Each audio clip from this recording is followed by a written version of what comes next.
ఏంటి చిన్న తడి టవల్ అక్కడ పడేస్తున్నావు? ఇప్పుడు ఏమైందో వదిన అరుస్తున్నావు? తీసేస్తాను కదా. నేను అరుస్తున్నానా? అవును. ఏమండి, మీ తమ్ముడు బైక్ కి డబ్బులు అడిగాడు కదా, ఇస్తే బాగోదు. అదేంటే మనం ఇష్టం అన్నాం కదా, మళ్ళీ ఇప్పుడు ఇవ్వకపోతే ఏమనుకుంటాడు చెప్పు. అయినా మీ తమ్ముడికి తలపోగురు ఎక్కువైంది. ఏమనుకుంటే నాకేంటి, ఇస్తే మాత్రం బాగోదు. అన్నీ డబ్బులు ఎవరా? అమౌంట్ పే చేసి బైక్ తీసుకొచ్చేస్తాను. అదా తమ్ముడు, పిల్లలు స్కూల్ ఫీజు కట్టేశాను రా. అదేంటనే నువ్వు డబ్బులు ఇస్తానన్నావు కదా. నిజమేరా, కానీ స్కూల్ నుండి ఫోన్ వచ్చింది, ఆ డబ్బులు అలా కట్టేశాను. ఏమండి, నేను వెజిటేబుల్స్ కి మార్కెట్ కి వెళ్ళొస్తాను. అమ్మయ్యా, ఇది వచ్చేలోపు తమ్ముడు డబ్బులు ఇచ్చేస్తే బెటర్. అయ్యో, వాలెట్ మర్చిపోయానే. రే తమ్ముడు, ఇదిగోరా డబ్బులు. వద్దనియా. రే, ఆ మాటలు మనసులో పెట్టుకోకరా. అదేమి లేదని నాకు ఆల్రెడీ వదినిచ్చింది. చిన్న, ఇవిగో డబ్బులు. అన్ని డబ్బులు ఏమన్నాడు కదా, మరి ఈ డబ్బులు ఎక్కడవి? ఇవి నేను దాచుకున్న డబ్బులు చిన్న. చాలా థ్యాంక్స్ వదినమ్మా.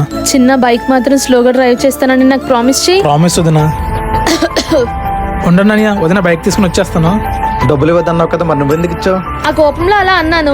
అయినా నా మరిది బాధపడుతుంటే నేను చూస్తూ ఉండలేను కదా. మిమ్మల్ని ఇవ్వద్దన్నాను కానీ నేను ఇవ్వను అనలేదు కదా.